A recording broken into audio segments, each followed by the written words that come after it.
Welcome back to Gold Derby. I'm Christopher Rosen. I'm joined by Joyce. Joyce, we're going out to look at the guests. I don't know. Be our guest. Be our guest would have been good. Is Yeah, that that was bad. You want to do a take two? No, we're fine. We already started. That's Beauty and the Beast, right? Not Little Mermaid. No, Beauty and the Beast is my favorite Disney movie, like the Uh, old of the animation. old Disney ones, I think mine would Yeah, be Aladdin. Probably. I always loved Aladdin. interesting. Yeah, I But like Aladdin. Just the Beauty, Disney Renaissance era was great.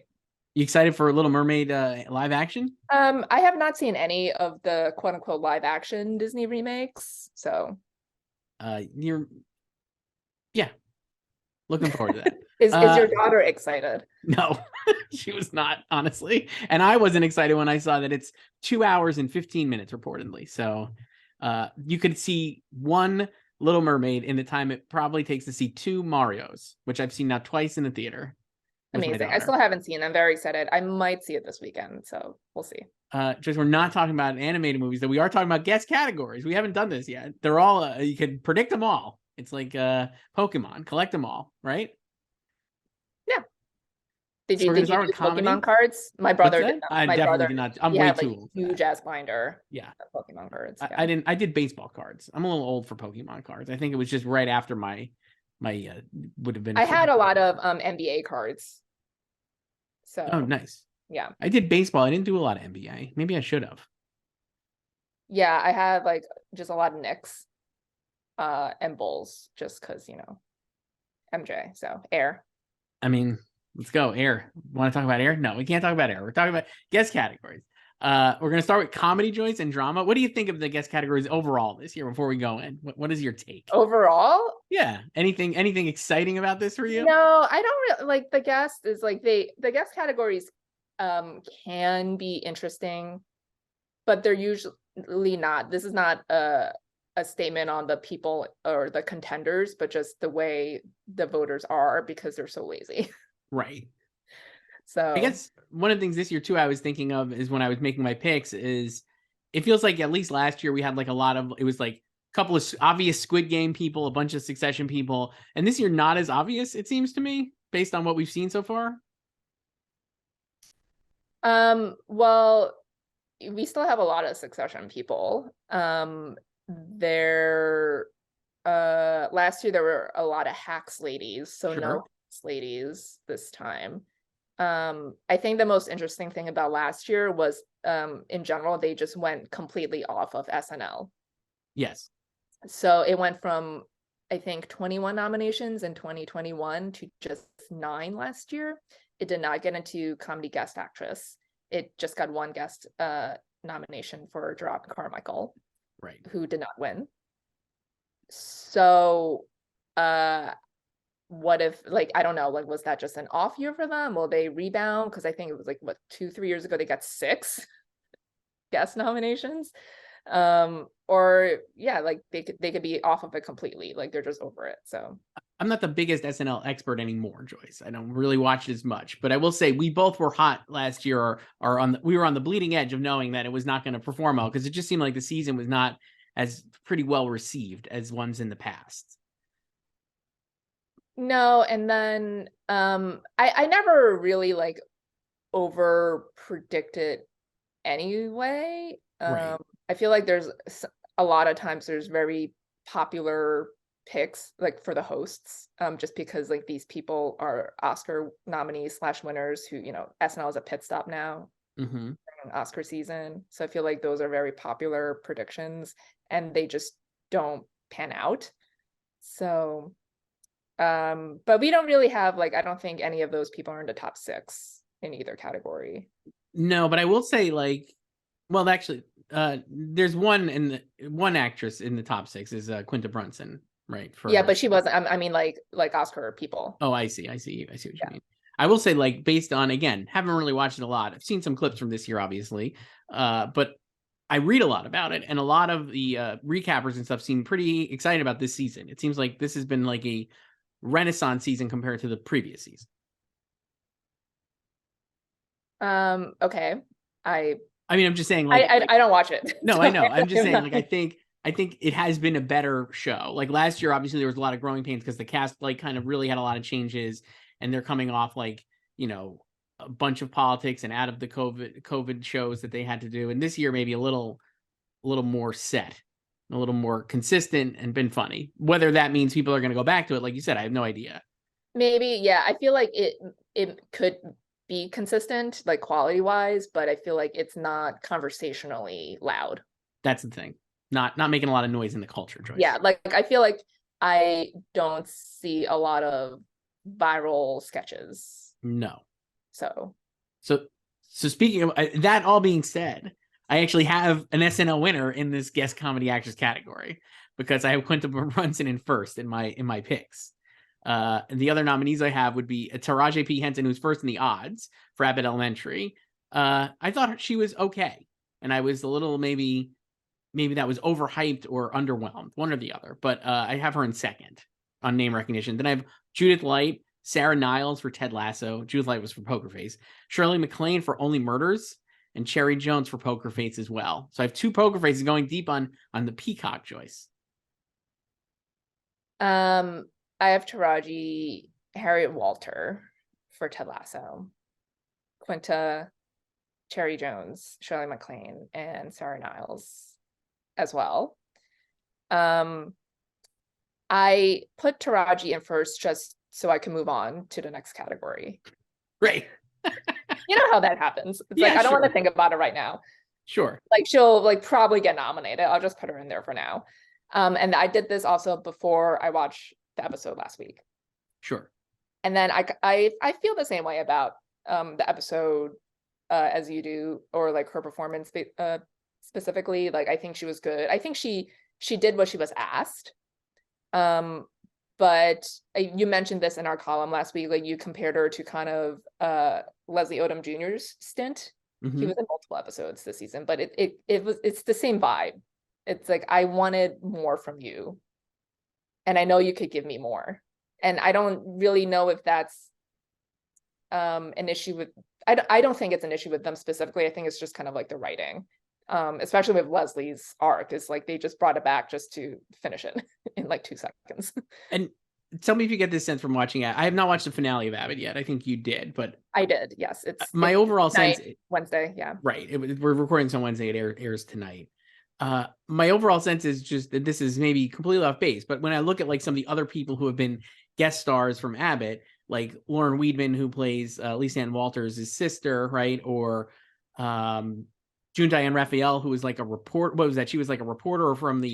She was the educator of the year person. She was hilarious. Yeah. So like, right. And I'm like, all of those, like, I feel like a lot of these, the lesser, not, I don't mean this as an insult, like Leslie Odom Jr. and Oscar nominee, and like Taraji P. Henson, Oscar, like they're like A-list people, right? So a lot of the non-A-list people they're bringing in, the material is actually, it seems like they're maybe writing not better, but just like it's more specific than what they're, instead of being like Taraji's going to show up and just be great because she's Taraji. Yeah. And she is great, but there's not a lot, like you're saying, the writing is maybe not as strong as some of these other supporting or guest actor or actress roles who are played by, not Oscar nominees, basically. Yeah. And I was actually, as I was reading this before, I was actually thinking of putting Lauren Weedman in, because I feel like actors like the show, right? It did really well acting wise last year.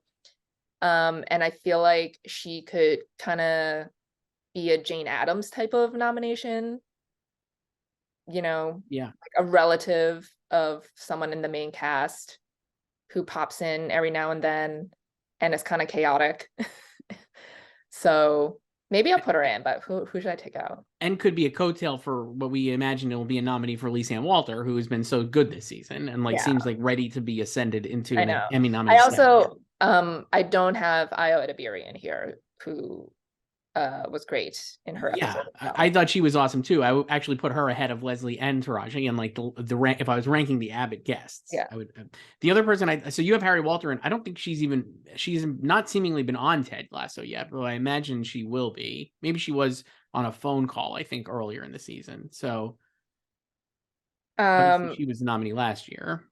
Yeah, she could get the same nominations this year as she did last year with this and Succession. So maybe who should I drop? I mean, if you're gonna put her in, I would drop Harry Walter because I just think I have Sarah Niles in. I think she's been in it more, and like I mean, Harry Walter could be in it. Obviously, we're only up to episode 6 of Ted Lasso. There's 6 more, but for now, Um, or I could just go off of Poker Face. We don't know how they're gonna react to Poker Face, and they have so many guest stars. I don't know how they're Or gonna react. what if I get rid of Quinta for SNL?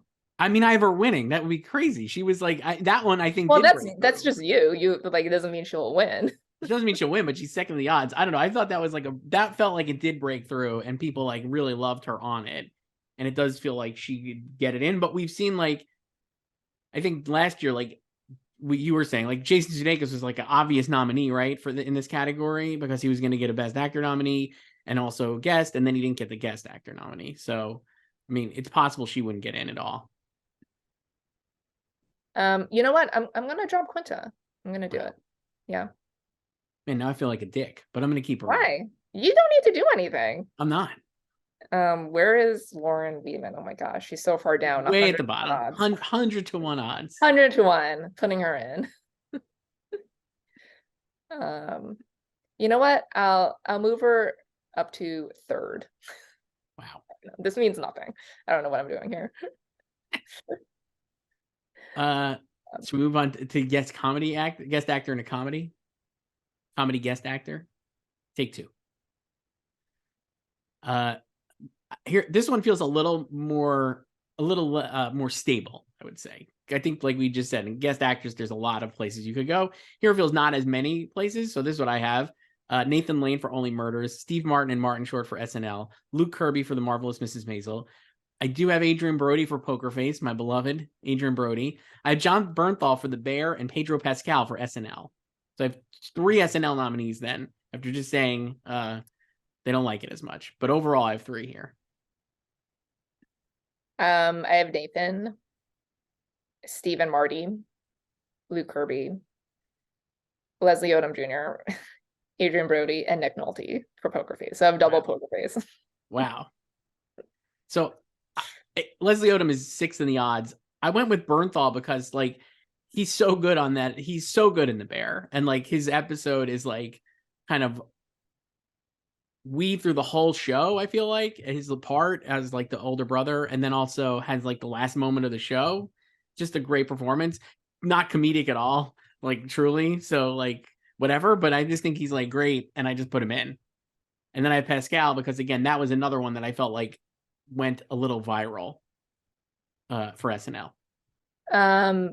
Yeah, I did watch their Gritty Mario trailer. And he had the fan cam stuff too. Yeah, that's like one of like the few sketches I've seen this season.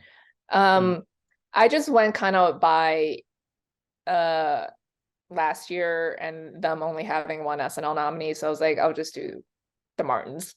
Sure. Do you think so? You don't have any. I actually thought of putting 2 Bears in because I also thought Oliver Platt could get in.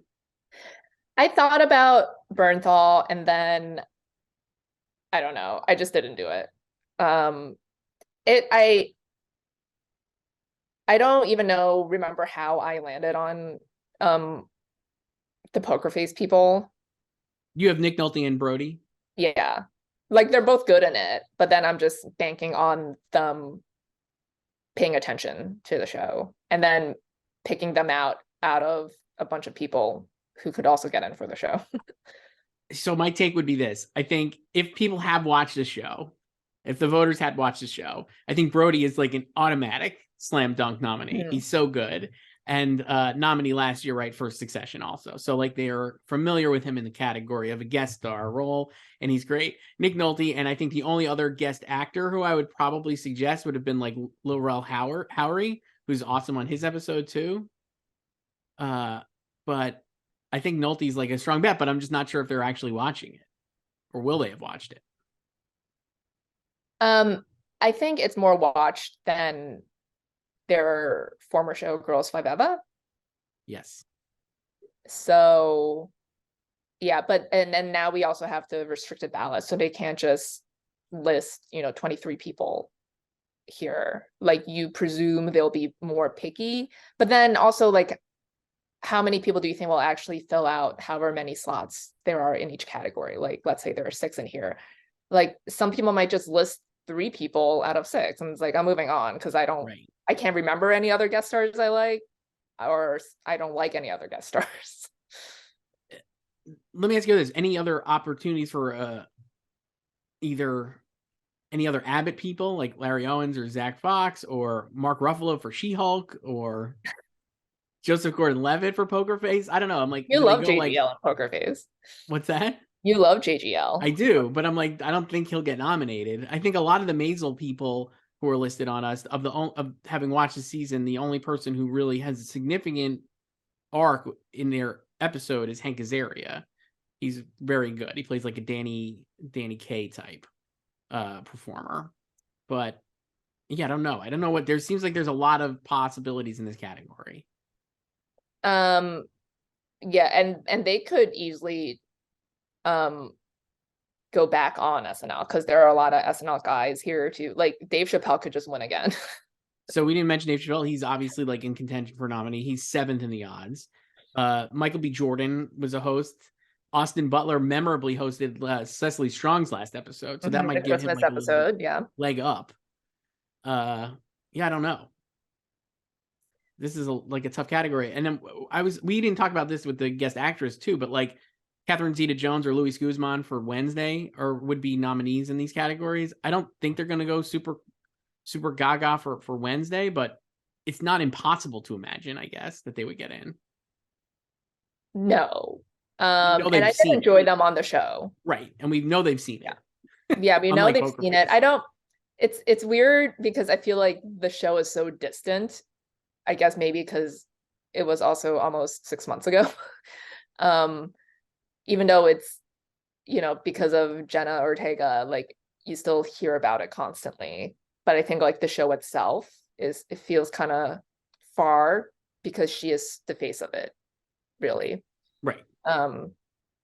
So yeah, I don't know about acting for Wednesday outside of her. Maybe Gwendolyn Christie, supporting actress. I don't know. I don't know. I don't have any of them in, but I just was like, they're big enough. I guess the thing is like they're big enough names that they like name checks in here. Right. And it's like that's a popular show. And it's a hugely popular show. So I'm like, that's why I could see it getting in. I don't know. But it seems like this one a lot more set on the winner. Nathan Lane feels like he would repeat, right? To repeat, I think he could easily repeat. Yeah. So he was in season 2 less than I think he was only in 3 episodes in season 2. But his last one was really good because that's when Oliver attacks him in the elevator. And then they have that heart-to-heart at the end talking about fathers and sons, and they decide to not tell Will about his paternity. Yes. Yeah, so it's a nice moment. I will say, like, you're right. I think he's in it less, but I do think the stuff is more impactful, maybe. I don't know. Yeah, it's still like I think it's just as impactful as the stuff he did in Boy from 6B, his winning tape from last year. Yeah. But like the themes are identical, really, because it's just like a dad protecting their kid. So yeah.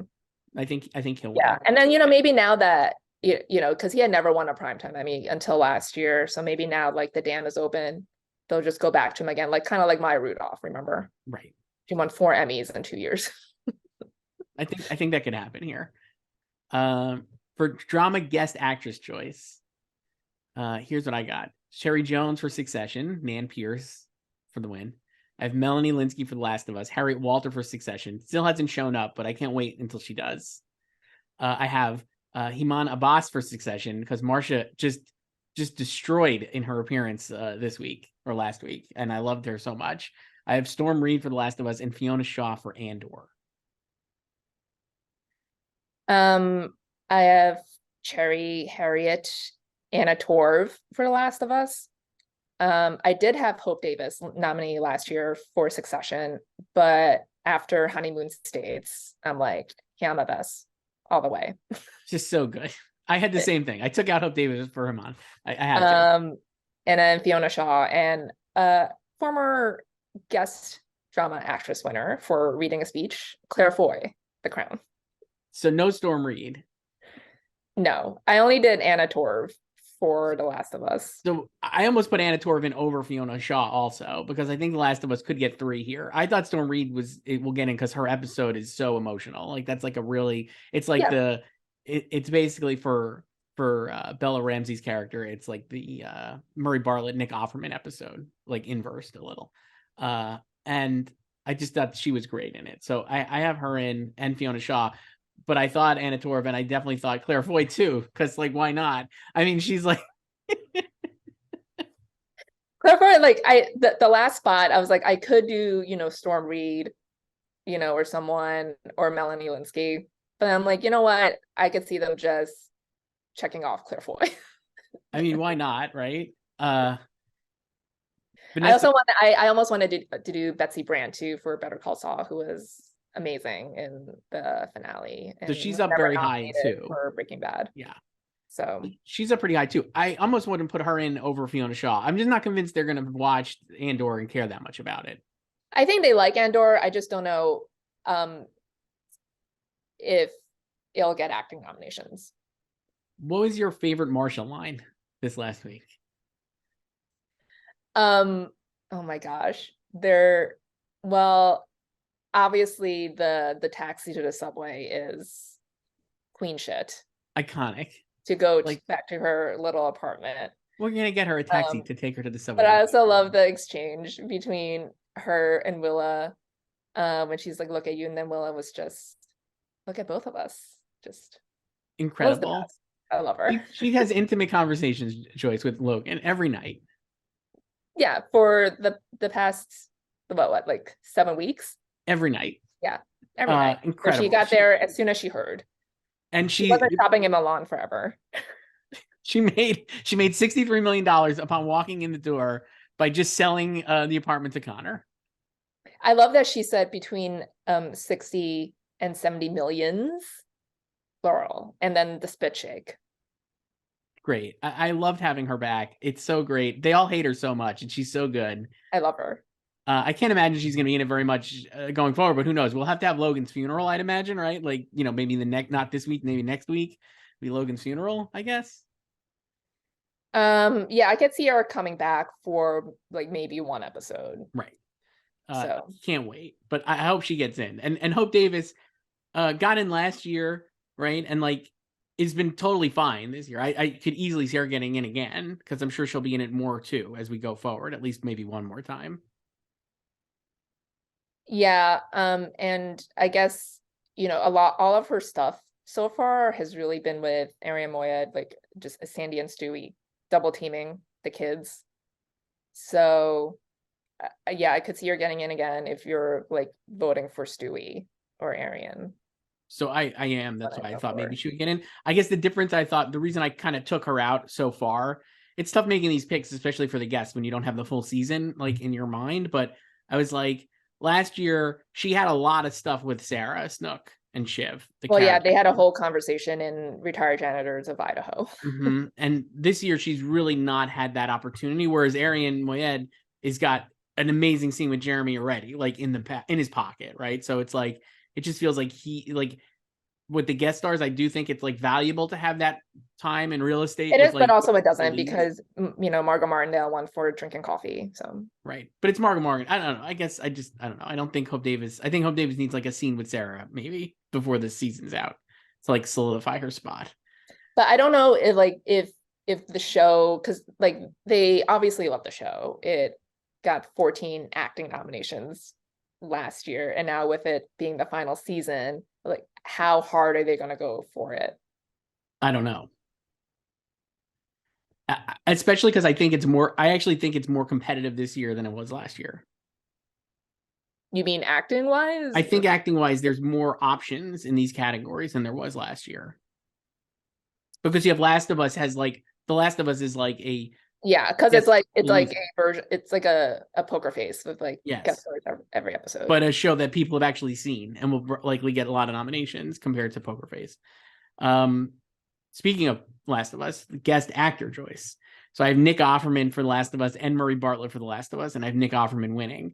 Then I have Bryan Cranston for Better Call Saul, Arian Moayed for Succession, Aaron Paul for Better Call Saul, and Andy Serkis for Andor, leaving out James Cromwell, for Succession, and potentially Alexander Skarsgård, who's not a guest just yet, but probably will be.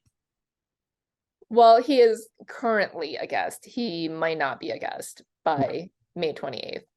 Right. So, I have Murray, Nick, Bryan Cranston, James Cromwell, Aria Moriet, and John Grease for The White Lotus. Thought of him too. Would be great. Maybe I'll take out Circus and put him in right now. I'm just not convinced they're going to like Andor that much. I also thought of Lamar Johnson for The Last of Us because his episode was incredible and like such a great performance, but it doesn't have any name recognition. And not that John Grease is like a household name, but I feel like he does actually have some name recognition and obviously was part of the first season, so people remember him. I also feel like he could benefit from like being with Jennifer Exactly. Coolidge, like a coattail Mm-hmm. nominee, kind of like Natasha Rothwell last year. Mm-hmm. But I don't know, or maybe like White Lotus just won't get any guests. It doesn't really have any other guest options. It's like basically the ensemble. So you have Cromwell in, right? Yeah, I just put him in there. He hasn't been in the show yet, assuming we're just going to see him and he'll just be great. Did not show up for the wake. So I wonder. So I wanted to ask you this: how much do you think they cut out of that episode? Do you think Justin Kirk was supposed to be in that episode? No. Not even from the trailer when he's like meeting. It felt like no, that. Because that scene from the trailer is in a hotel room. No, it's not. It's in the house. There's one where he. It's not in the house. No, because you could see like a room service tray in the background. Like I think that scene is from election night, and they're watching for the returns because the dialogue between him and Roman is like him being like, if I lose, I still want it framed as a victory. So I think the returns aren't looking good for him. I'm talking about there's a scene where he actually meets Connor and he's like, Connor's like, he's like cajoling Connor to drop out. And it feels like that should have been in this episode. Like there's a scene where he was meeting Connor and like they shake hands. I'm going to open up the trailer here and see if I can find it. I'll mute. Hang on. It's from like one of the early trailers, which had a lot of like alternate takes. Let's see.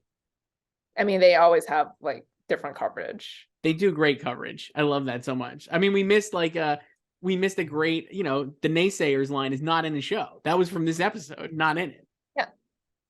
There's also infamously in season 3 of Kendall walking into the office and saying revolution will be televised. Not in it. I mean, they just do, they do multiple takes and they improv. Yeah, the shot of Connor, I'll send this to you here. The shot of Justin Kirk in this trailer at 104 is definitely from the funeral, it looks like. So he would have been in it. And they mentioned him, so I'm not surprised. You can look at this later. It doesn't matter. He could still ask him to drop out before.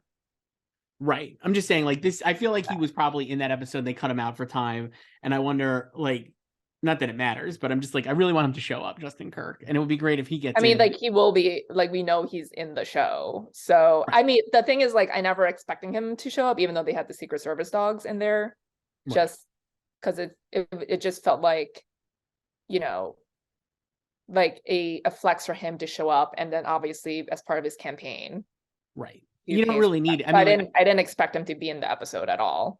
But he was in the trailer. I did because he was in the trailer. But anyway, I'm just like, I guess eventually he'll show up. And it would be great. We wanted him nominated last year.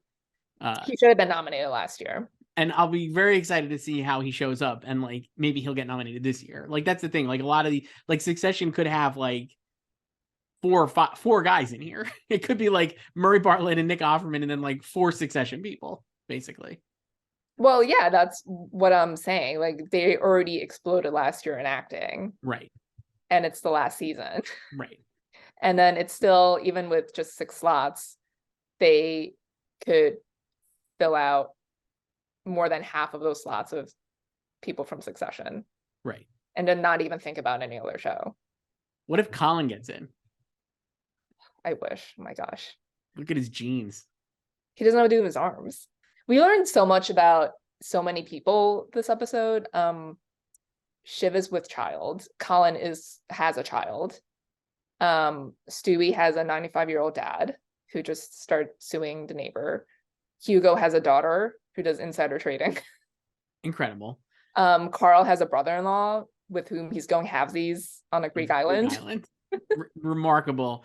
It was the most Carl episode, to the point where I was like, Oh my God, David Rasche, nominate him. David Rasche, nominate him. Honestly, yes. He's so good.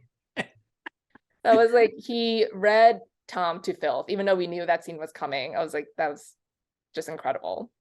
And then the scene in the library between him and Frank going over the paper. And then he's like, I'm kidding. And Frank is like, you're speculating, in a comic mode. In a humorous vein, Joyce. Yeah. I honestly thought of him, Dave Rasche, certainly could get nominated, even though we're not doing supporting actor. And I was like, Peter Friedman is great on Mrs. Maisel. He's like in like enough episodes. Like he's not getting nominated for Mrs. Maisel, but I was like, does he have enough juice from like Mrs. Maisel and Succession to sneak into supporting actor? Well, also Justine Loop. I was like, I would nominate Justine Loop in supporting. I'm like, maybe these people will get in. But for now, we're not talking about that. So do you have both Better Call Saul boys? You have Ryan and Aaron No, Paul? I just have Ryan. Okay.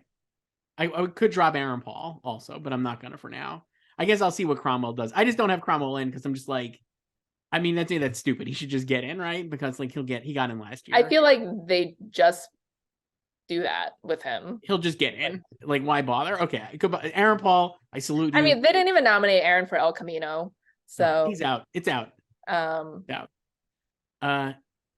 None of the Mandalorian guys. Christopher Lloyd is a goofy one-off. Jack Black, Giancarlo Esposito.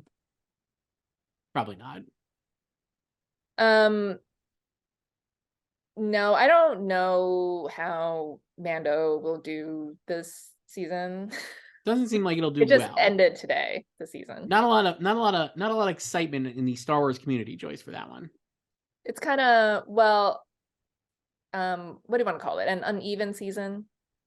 It just, you know what it actually feels like to me is like a lot like a continuation of the Book of Boba Fett, which had a pretty divisive response, was kind of like all over the place. And the best episodes of that show were of a different show because it was the Mandalorian season 2A, basically, or, 3 minus, whatever you want to call it. And then this season of Mandalorian has been like, not a lot of Mandalorian. It's more setting up like other shows and the potential movie.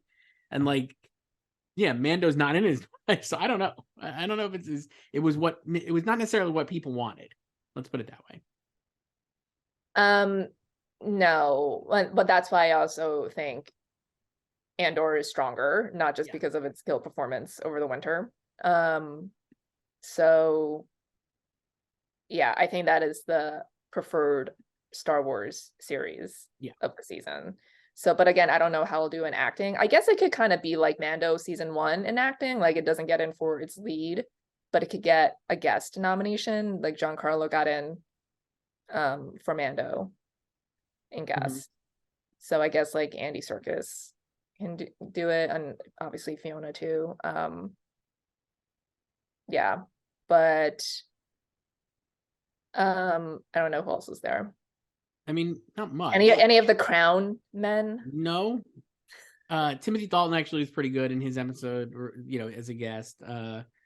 But I'm just off the Crown. I don't think they're going to be on the Crown for the season. So. Yeah. That's the guest category choice. We're all done then. This is great. No, we're not done, but that's it. It sounded like you had Murray Bartlett winning instead of Nick Offerman. I do, yes. Tell me why. Because he's a winner already. Okay. And I think they could also just be lazy and just go with him.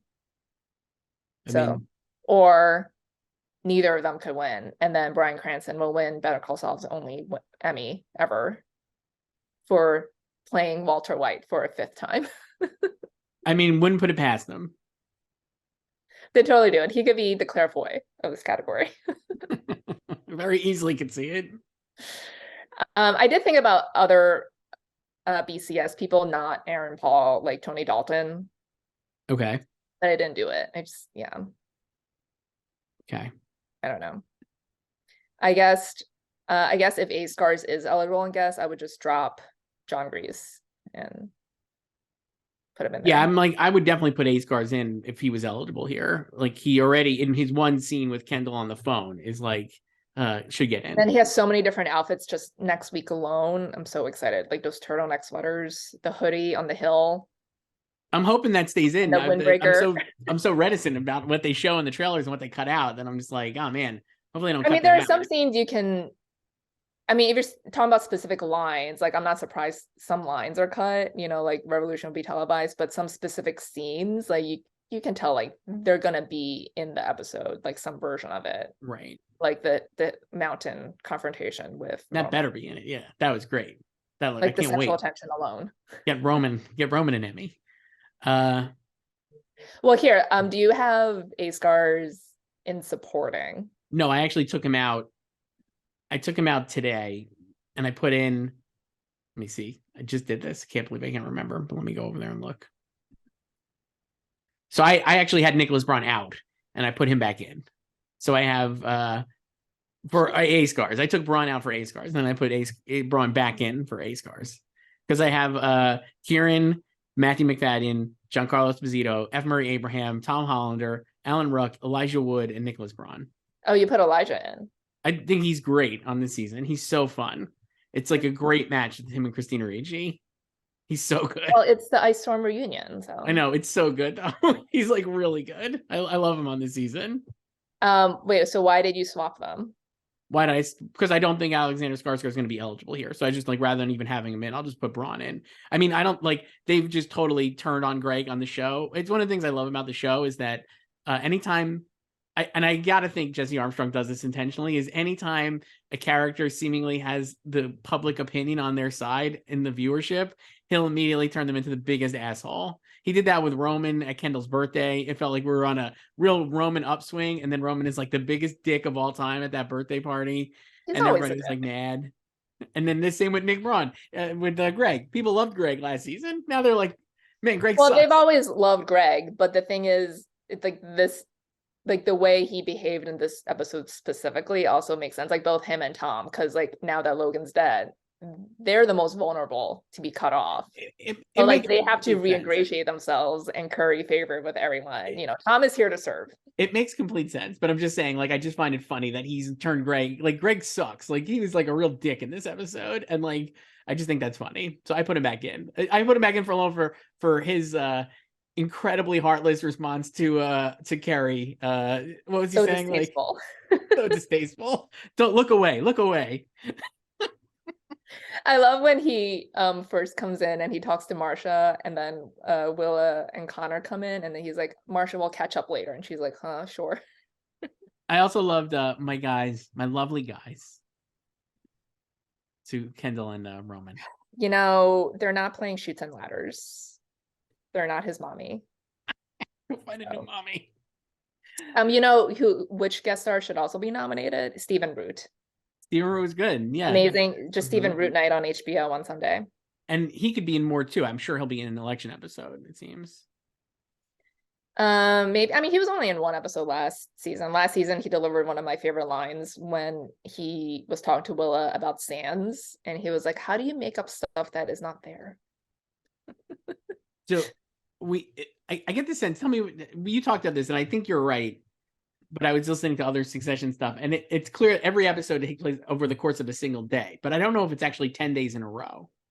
We talked about this last week. So right now it's been 3 consecutive days. So this episode was on a Saturday because they were talking about the markets opening on Monday. And so the wedding was on a Friday because the stocks went down. So it was a Friday afternoon, like right before the markets closed. Yeah, so right now we're on a Saturday, and then next week we're in Norway, and that's like the retreat, he said, was the next day. So I'm assuming they just took a red eye. Right. To Norway. So then it'll be Sunday this coming.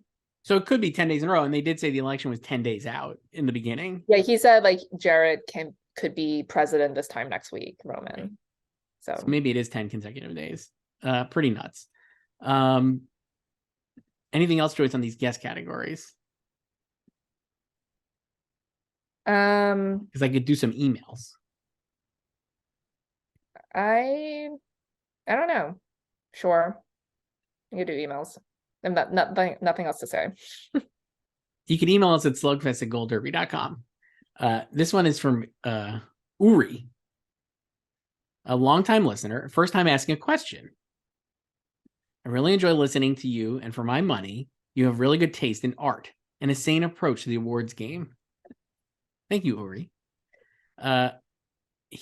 First, I agree with your column that Quinta Brunson does feel like a sure thing, but she may be the weakest performer in an otherwise excellent ensemble. And then Rachel Brosnahan could easily repeat. We talked about comedy actress and actor this past week in our column, Joyce, in honor of Barry and Mrs. Maisel. Or departing shows. Yes. So here is Uri's question. In a perfect world, what would be your winner in the comedy category for actress? I don't know.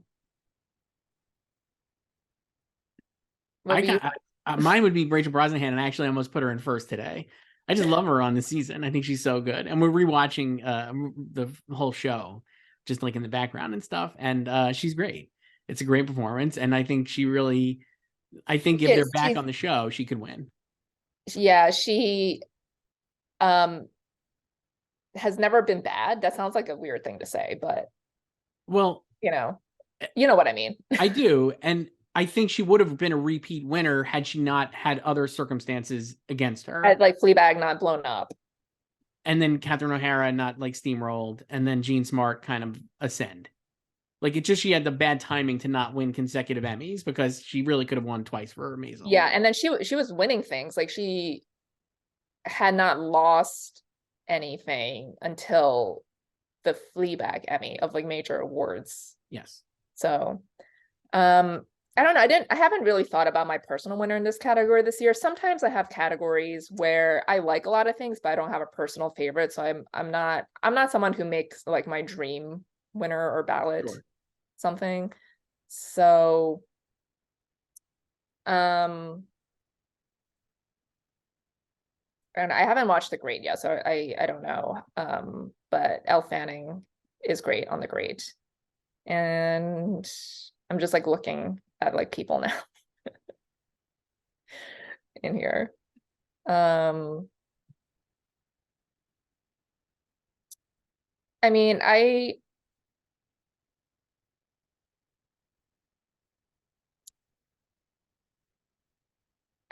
might do actually Linda Cardellini. Nice. I know you love. I was gonna say you're gonna pick a Dead to Me person. I thought if you're gonna do a preference. Yeah. And I would just pick her because I feel like, she's kind of been forgotten in this final run. And she was excellent. So Uri had a second part here. He for the drama categories. These are this is his toughest because my two favorites are Succession and Better Call Saul. And I'm bringing this part up because we didn't even talk about this possibility, but he writes, in my dreams, it would go guest actor and actress to the Roy parents. So we didn't even talk about the potential of Brian Cox as best guest actor. I mean, we kind of did last week. I don't think it's going to happen because I just don't think he will even consider running in the guest actor category. I don't think he cares about awards at all. So I think this is like a strategy sesh between HBO people and maybe like his reps. I don't think he cares, but I think if you were like Brian Cox, you're a guest star on Succession, he would be like, "Fuck off! I'm the lead. He's the lead of the whole show. He's Logan Roy. He's not." He is, but I don't think he cares. He might say "fuck off," but I don't think he cares at all. And I mean, who knows? Like there could be fine print in his contract saying that he can't be run in anything other than a regular acting category, so they could run him in supporting. I don't know. I mean, it'd be interesting to see. I think he'll stay in lead, and I actually think he could even win in lead, but I don't think he will. I think Jeremy will win in lead now, but I guess we'll see. Anyway, sorry for the long email. I would have written comedy ones, but it would have been long. He likes Barry and Maisel. Thanks, Uri. Thanks for writing, Uri. That was great. Yes, great taste, Uri. Uri's got good taste. Another email here is from Riley, who emailed last week, I believe, about the restricted ballot. He writes, thanks for answering my question regarding how the restricted ballot will impact supporting actor in a drama series. My actual question this week is in regards to lead actor in a drama series category. Joyce, this is now one of 2 emails I'll tell you up front that we've gotten here about The Boys. Here, Riley writes, Wow.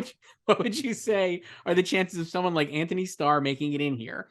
Now, I'm not confident enough to put him in my predictions yet, especially after season 3 of The Boys underperformed at the Winter Awards. But I think the restricted ballot will likely lead to a lot more passion picks getting nominated than we've seen in recent years. And there seems to be more passion for Starr's performance specifically than for people like Patty Considine or Diego Luna. I'd love to hear your thoughts on this, and if you think there's a world where this is possible. Now, I have both of those guys, and I definitely have Patty Considine in, and I kind of agree. Not the most amount of passion probably for these picks, but I didn't think of Anthony Starr. I feel like maybe I think like The Boys and like his performance do have passion, but I don't know if it's enough to get it in. And I feel like the kind of like hype for it has maybe dissipated. Right. I think that's pretty fair, I would say. Like maybe if we had the restricted ballot 2 years ago for season 2. Right. Then that time machine. And that was also like a much more open race that year because of COVID delays and everything. Right. So, but yeah, like season 3 aired last summer. And it was okay. I think it was good, and then, like you said, it kind of underperformed in the winter. So I mean, sometimes after a certain point, with older shows, I know 3 is not super old, but it's just like you can just see their chances dwindle, and then it's just like, it's just not going to happen. And sometimes, like the rare ones like The Americans or like Schitt's Creek, like the voters eventually catch up to it way later, and they get in and they actually end up winning some awards or sweeping. But that doesn't happen often, and I'm sure like he'll have a lot of passion votes, but I don't know. I think like he would have probably gotten in 2 years ago, but I don't know about now. I don't like, where is he in the odds? Not great, I don't think. Let's see. He's 100 to 1, looks like. But ahead of Bryan Cranston. I remember him being a pretty popular pick 2 years ago for actor. I think I had him in maybe 2 years ago. I definitely had him in at one point. Not now though. Sorry to that man, Joyce. Yeah. I don't know. What's the other boys question? So this is from Duncan. With someone like Anthony Starr, who picks up buzz and acclaim for each new season of The Boys, but never quite breaks through, how do you think his chances would have differed if he was competing as a supporting actor rather than a lead? Well, it's a larger field. So math-wise, he would have a better shot of getting in. Right. And I think it's easier to imagine that kind of show getting a lone nomination as a supporting than a lead to me, but I don't know. Yes. Yeah. But again, I don't know if the same kind of buzz is there for this season. It just doesn't seem like it is. I think a lot of this does deal with buzz. I'm going to stick on Duncan's email address because he has another question here about The Bear.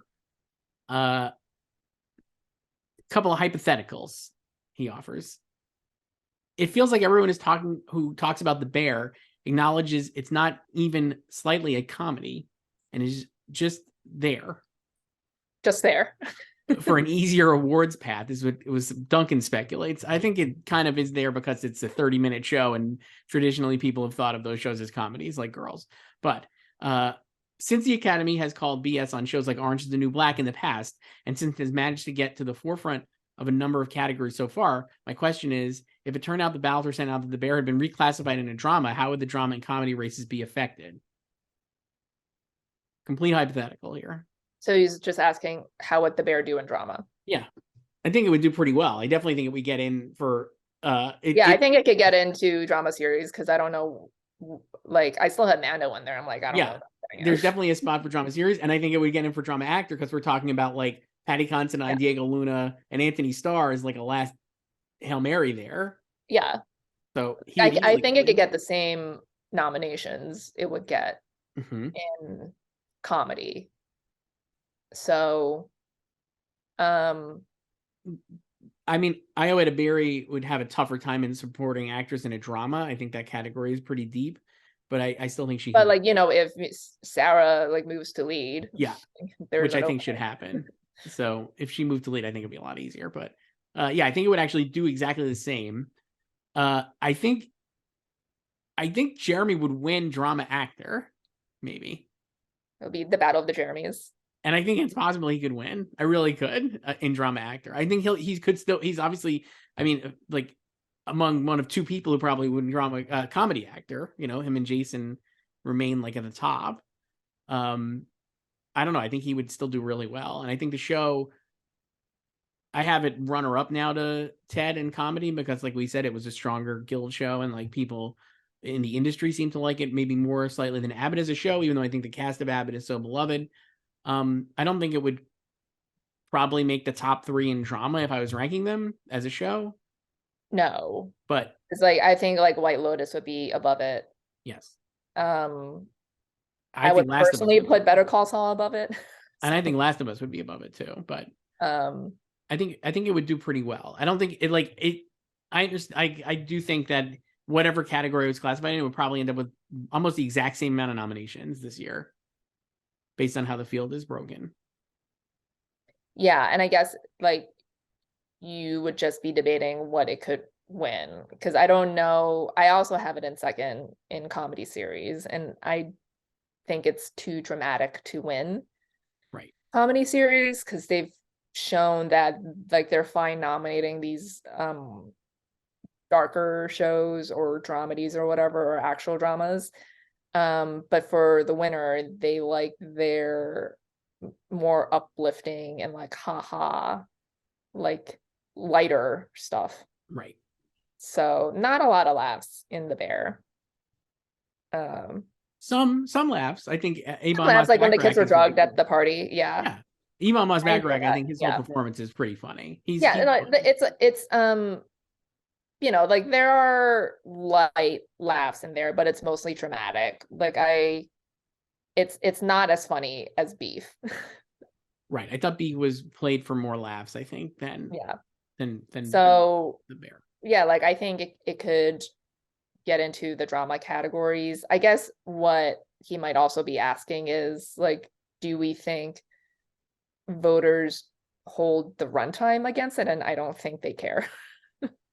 I mean, this is a funny year because like for instance, Ted Lasso. This today is 63 minutes. This last episode of Ted Lasso, which aired today, is longer than Succession. It was 63 minutes. So the idea to the point where I was like, Joyce, I assume Ted Lasso is not going to be able to compete in like 30-minute categories, right? There are some categories where it's broken up by runtime. That like Mando has shifted between certain below the line categories. Because some of its episodes are like 45 and others are like 30. And I assume Ted Lasso will probably do the same this year. I don't know. So like it's not short. None of the episodes are short. No, like my friend and I have a running joke because when she was watching the screen and she's like, these episodes are 48 minutes. So then every time I watch or like we watch episodes now, like when we watch screeners, I pull up an episode. I'm like last thing he told me is like 37 minutes. So I just like text the number and we just know what we're talking about. It's like, oh, it's shorter than Ted or it's longer than Ted. Very few shows longer than Ted. At this point, this one was really long this week. I'll tell you a show that's shorter, that's a classic sitcom length choice is Bupkis, Pete Davidson. Your new fave. Are you predicting it anywhere? Not yet. I'll tell you what though. I was close to I thought so I was like, man, Joe Pesci would be a great nominee. I don't think he can get in for supporting actor, but he's really just, you know what it is? He's He's just doing Joe Pesci. He's basically playing himself. So if you like What Joe more Pesci, do you need? I was looking at the category and I'm just like, he would be a supporting actor. He's not a guest actor. And that means he's in competition with, my list is Brett Goldstein, Tyler James Williams, Henry Winkler, Harrison Ford, Nick Mohammed, Anthony Carrigan, Chris Perfetti, and Tony Shalhoub. It's a tough list because like I would probably dump Tony Shalhoub, even though I love Maisel, but I also want to put Reed Scott in. So maybe I would dump Nick Mohammed and Tony Shalhoub and put Joe Pesci and Reed Scott in eventually. I don't know. Well, in terms of material, Nick has not had a lot of stuff. Not yet. So Nick and Juno Temple have not had rough. But they could just get in from inertia, like people are just used to voting for them. Yeah. But then it's like, are people gonna watch Butt Kiss? So that's the thing. It's like again the Peacock bias, but is this the year that Peacock breaks through? I do think there will be a lot of noise around the show because it's Pete Davidson, who's like obviously super famous, and then also like doing a goof about his own life. Edie Falco plays his mom, wonderful. Bobby Cannavale has a great guest, like couple of scenes, amazing. They put Brad Garrett with Joe Pesci a lot. It's like really fun. Yeah, I don't know. It's also a late release. Yeah, it's but they're all at once. I was like, okay, maybe I think all the episodes come out May 4th. I'm not even probably allowed to talk about it that much because I'm sure there's an embargo. But prank caller. Yeah, I mean, I have Peacock getting into series, I think, right now for Poker Face. Right. Yeah, I don't have it in for anything. For really. Natasha Lyonne. I have Natasha in. I don't have it in for series. I still have Wednesday.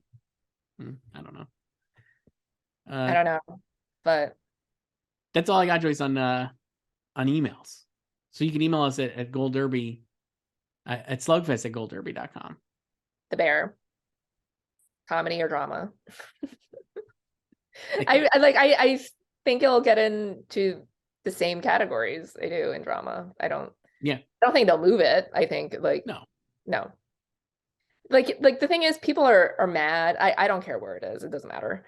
Like, awards is not actually about merit. Like they're just about strategy and promoting. Also, I mean, like, there's no, to me, there in tone, honestly, there's little difference between The Bear and like Girls and even Orange is the New Black. I mean, they're all the same. They're all these like shows that are comedies because they're shorter or just like not heavy dramas. But like we know, Orange was longer, and then they enacted the runtime rule, right, to make an example out of Orange, because that was the one that appealed, and they were like, no, you can't be in comedy.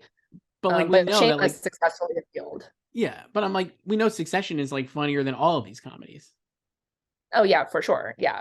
It's not a comedy. But it's like Succession should win both categories. Yeah. I mean, it's a very funny show. I laugh more at Succession than I do most anything else. So yeah.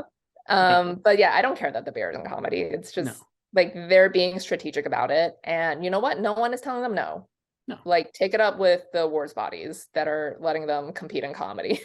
Like, and I'm fine with the competing. I am fine with the competing. Yeah, like I don't care. Like, they're not breaking any rules. No. Like, if the Television Academy is going to be like in 2 weeks, oh, you need to go in drama, then okay, right, it'll be in drama. But I don't care that it's in comedy, and I don't really think it's going to win because it's going to be too heavy to win comedy. So before we sign off, then, you still think, do you have Ted Lasso winning then for comedy?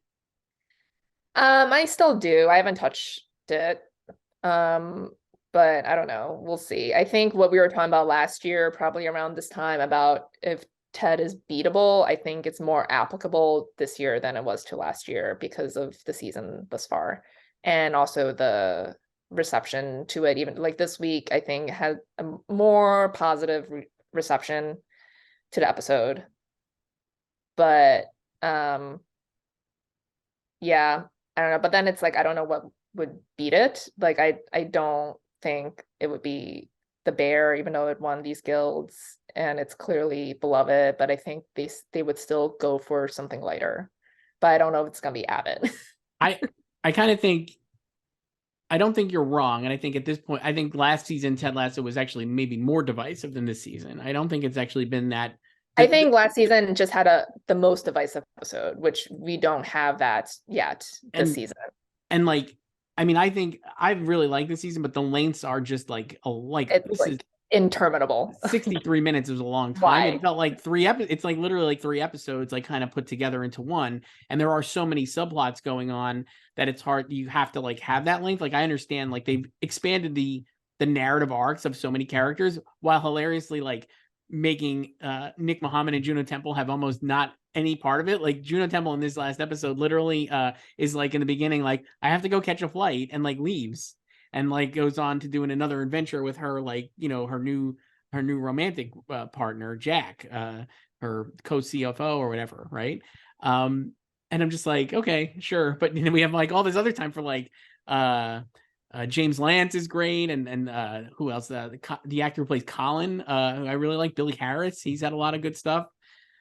So yeah, I don't know. It just is very long, but I think like the difference is like last year it didn't feel like there actually was an option for it to lose to, and this year I do think like Abbott is stronger than it was last year, and the Bear is still pretty formidable. So I could see it losing, but I'm not going to predict it to lose.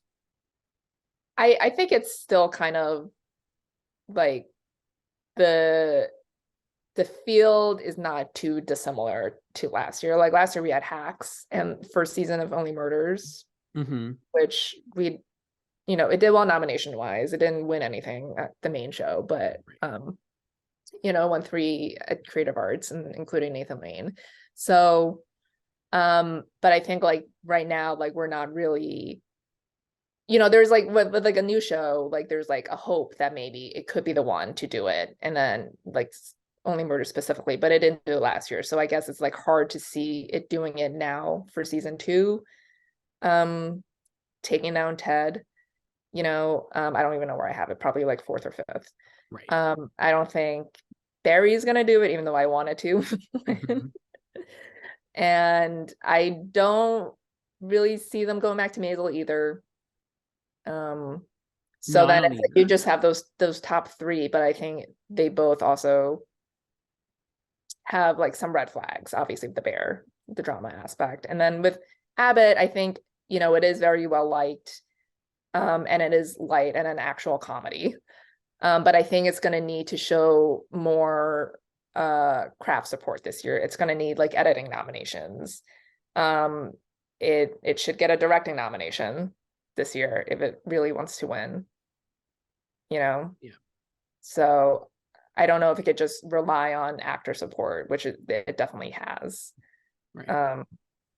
But yeah, and then it kind of, you know, it lost things to the Bear over the winter too. So Right. it's like, but yeah, I don't know. I still have Ted in there just because I don't know what else to put in And place. again, it's like we're only halfway through the season. If Ted is like a lot of this early stages has been setting up what I imagine will be great payoffs in the final. Yeah, like the season is not horrific, but I've talked to a lot of people who like the show way more than I do, and like they have issues with it.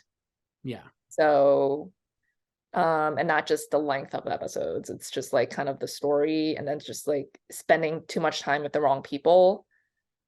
I have been disappointed. I guess I like do really like it, and I definitely sounds like I like it more than some of the other people who also like it who you spoke to.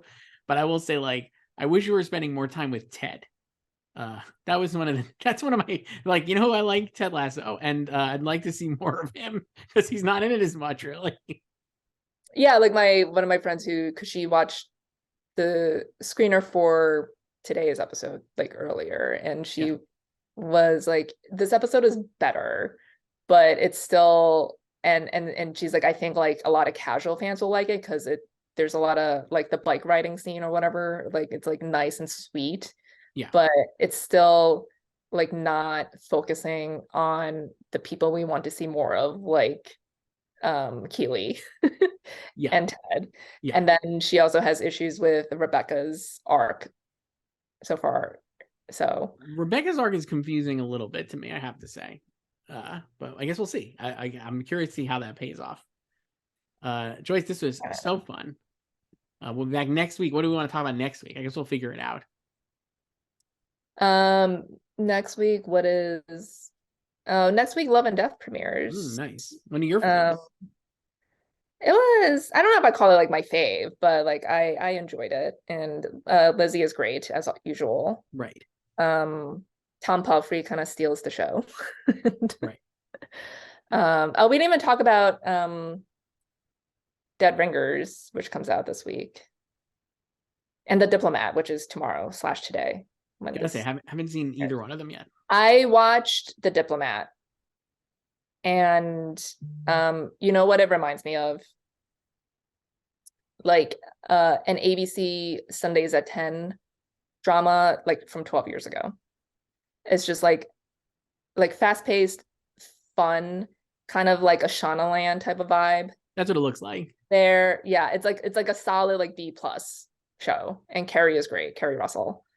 So I don't know if it's like really an Emmys thing, but it's totally watchable. It's kind of like The Night Agent. It seemed like a Night Agent. Yeah, Night Agent I described to my friend as like an NBC at 10 show from 12 years ago. So this is ABC. Perfect. Yeah. Can't wait. All right, Joyce. We'll talk to you later. See ya.